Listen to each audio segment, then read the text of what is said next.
Type 2 diabetes.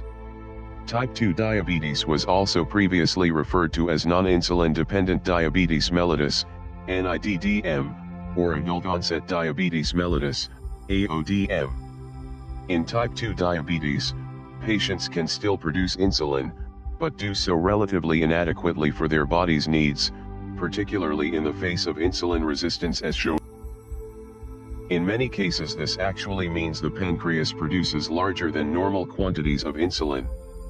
A major feature of type 2 diabetes is a lack of sensitivity to insulin by the cells of the body, particularly fat and muscle cells. In addition to the problems with an increase in insulin resistance, the release of insulin by the pancreas may also be defective and suboptimal.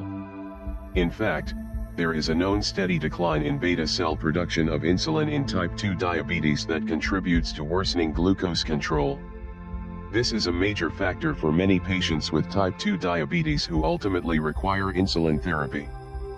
Finally, the liver in these patients continues to produce glucose through a process called gluconeogenesis despite elevated glucose levels. The control of gluconeogenesis becomes compromised.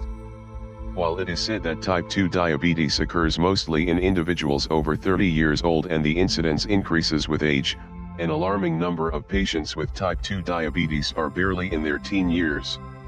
Most of these cases are a direct result of poor eating habits, higher body weight, and lack of exercise.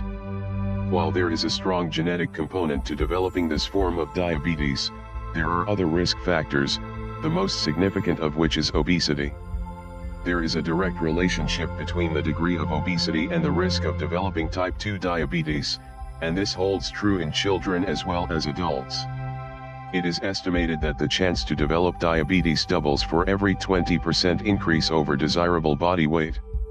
Thank you for watching. Please subscribe for more to come.